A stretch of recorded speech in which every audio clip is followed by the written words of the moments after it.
जब हम लोग मुंबई आए तो हमें मालूम था हमारे पास पर्सनैलिटी नहीं है, हमारे पास बैक नहीं है, या हमारे फादर दादा परदादा तो फिल्म इंडस्ट्री में है नहीं, हम ही हैं। तो हमें क्या करना चाहिए?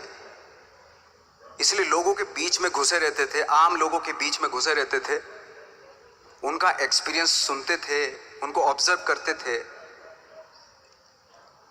तो आई थिंक मेरे पास 15 साल तक 10-12 साल तक कोई काम नहीं था। जैसे आपने बताया कि बहुत ही 10-10 सेकंड के रोल करके घर में आके बैठ जाता, पूरे साल खाली बैठे रहते थे हम लोग। लेकिन एक चीज थी कि लोगों के बीच में रहते थे। लोगों के बीच में रहने से ये एहसास हुआ हमें कि तरह तरह के लोग हैं, लेकिन हमारी इंडस्ट्री में सिर्फ एक ही तरह की एक्टिंग होती है। हजारों करोड़ों लोग हैं इस दुनिया में, लेकिन एक्टिंग सिर्फ एक ही तरीके से होती है हमारे यहाँ। तो मुझे लगा यार, ये मैं तो ट्रेन भी हूं, मुझसे अपनी आर्ट भी आती है और हजारों लोगों को मैं ऑब्जर्व भी कर रहा हूं। तो ये तो सबसे अच्छा सूत्र है। इससे तो मैं बहुत कुछ कर जाऊंगा।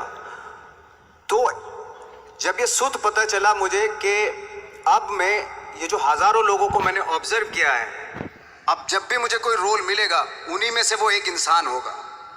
उसी में वो ठाकरे, बाला साहब ठाकरे होंगे, उसी में मंटो होगा, उसी में गणेश गायतोंडे होगा,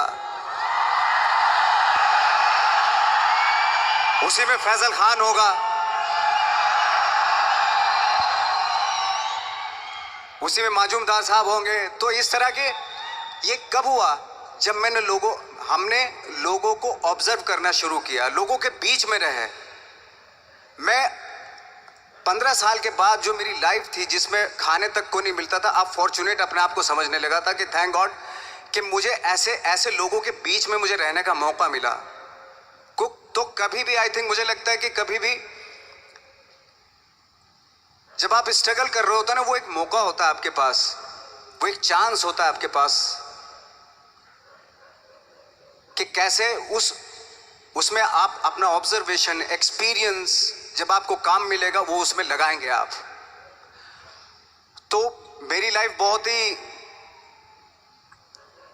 आज जब मैं सोचता हूं कि यार ये तो बहुत ही अच्छा हुआ, तो जो 15-10-12 साल मैंने बिना काम के गुजारे, जो लोगों के बीच में रहा था मैं, आज वो काम आ रहा है मेरे। जहां जरा सा कोई कैरेक्टर मिलता है तो आदमी इसलिए कनेक्ट करता है उनसे कि उनको लगता है कि यार ये तो मेरे पड़ोस का ही, आसपास का ही ये बंदा है। मैंने देखे हैं इस तरह के लोग। आई थिंक यही हमारी सबसे बड़ी जीत है एज एन एक्टर।